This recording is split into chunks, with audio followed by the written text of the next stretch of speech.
Hello, everybody. Still pretty ill. Still trying to muddle through though. In muddling through, I wonder why I keep like screwing with my hair the wrong way when I see myself in this thing. See, now I just look silly.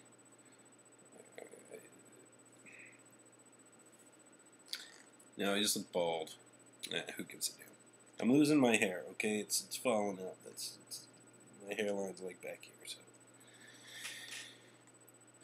anyway, I have another guitar review for all of you out there, and for those of you who are big Carvin fans, and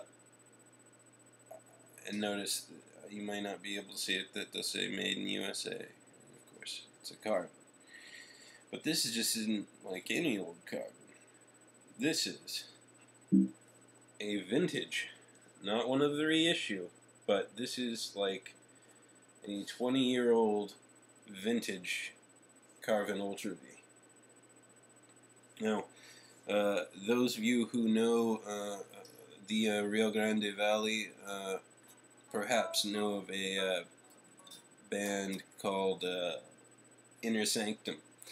If anybody ever saw Inner Sanctum play, you saw a little bald white guy playing this thing, playing the hell out of it, and sadly sweating all over it too.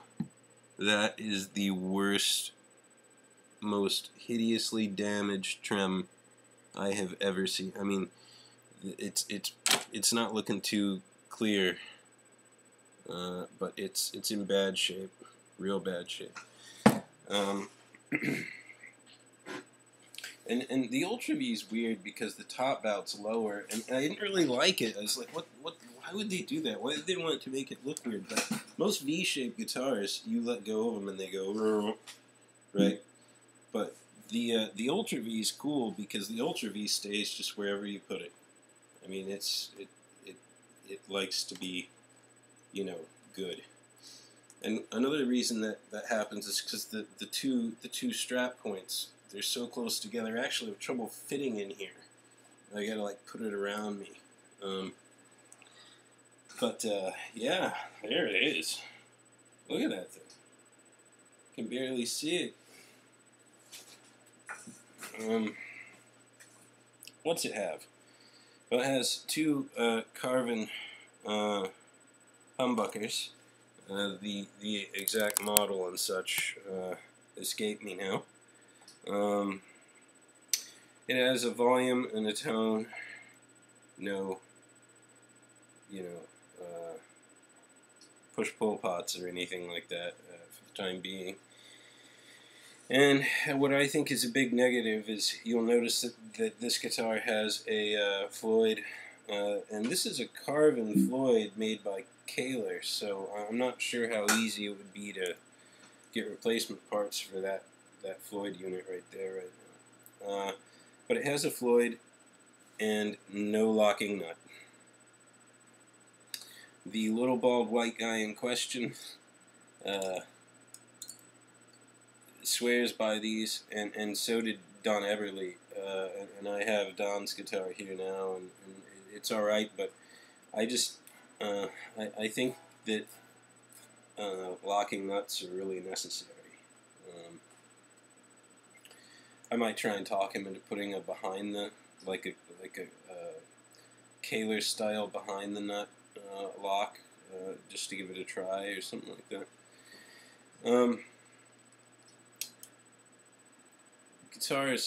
This guitar has an occasional jack problem as well. It was gigged with for a long time, but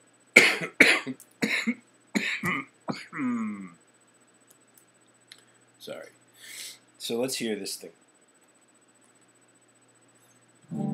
I'm going to run through it clean first.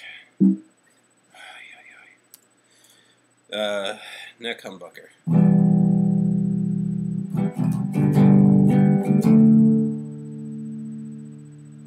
A little muddy.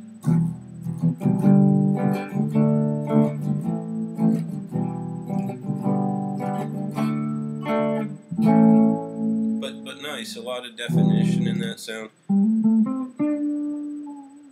I really like Carvin pickups. Let's see, and that's volume and tone all the way up. Both pickups.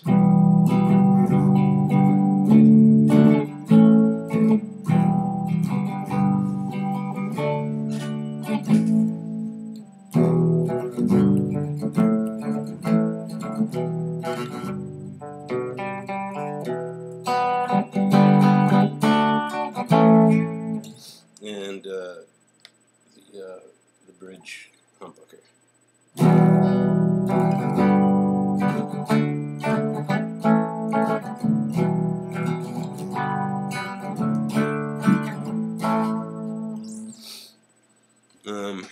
But this guitar wasn't exactly made for playing things clean now, was it? Let's see here. Oh, by the way, I thought I'd try and demonstrate this first. Let me just dive everything here.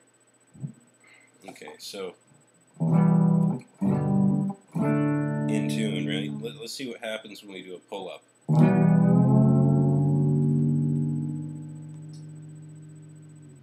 And let's leave it alone.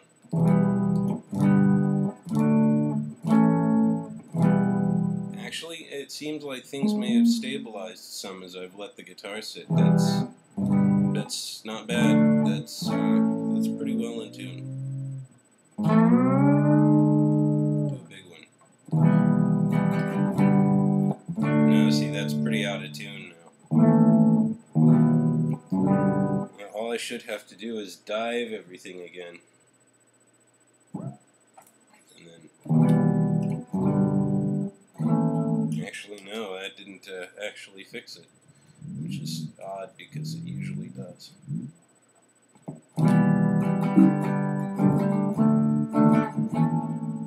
Anyway, so you can hear quite well that that's out of tune now.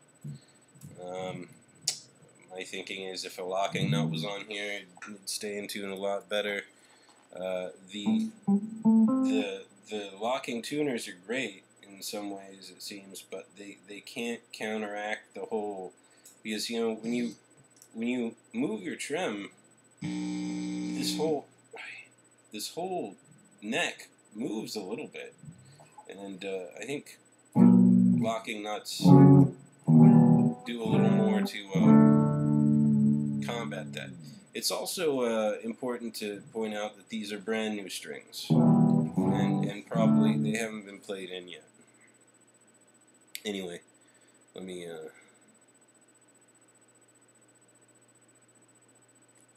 let's see here. Try and do everything on a small notebook. One moment. And through the magic of the pause button, I am back in tune. I've also got us set up for a dirty sound, so let's go ahead and hear what this thing sounds like dirty. So this is the neck humbucker.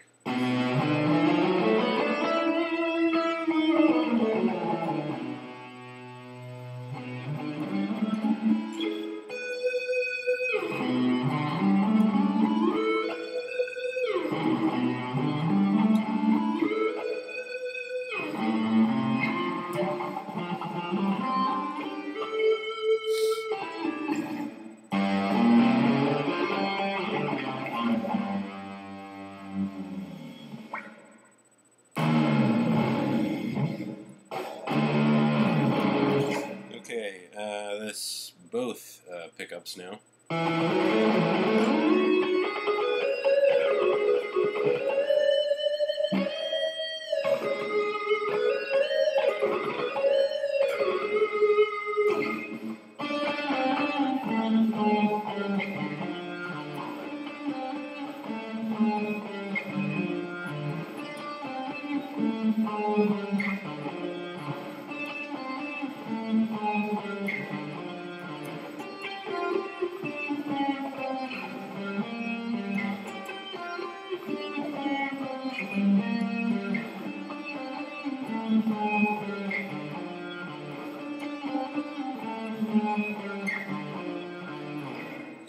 And then let's finally hear the bridge one.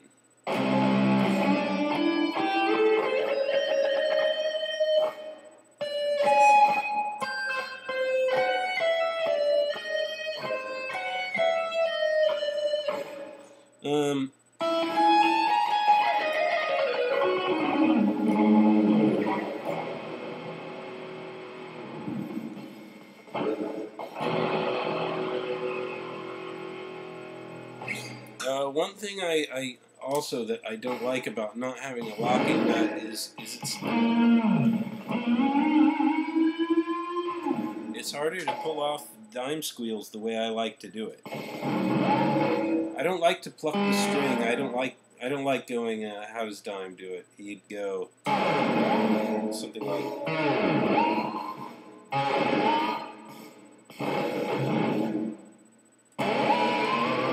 Like he's kind of plucking the string and then doing it. But when I do dime squeals, I like to just give the bar a quick sudden dive and then pull it off that way. But without the locking nut, the strings never quite get slack. Is sort of the problem. So you know, it's just I dislike the fact that I think this would be a much better guitar if it was set up properly with a locking nut.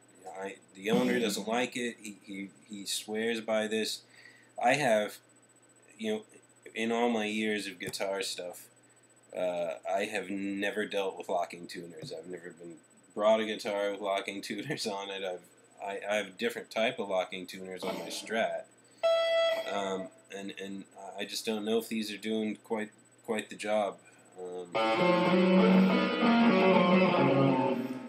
But you know, it's still a pretty cool guitar. But I mean, it's I don't know.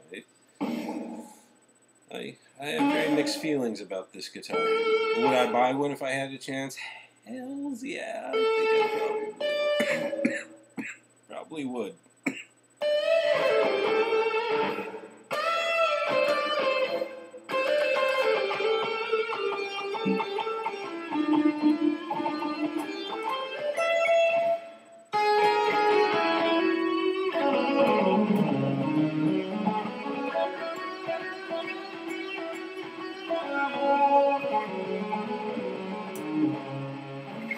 Anyway, let's go ahead and cut it off there, shall we? Have a good night, all.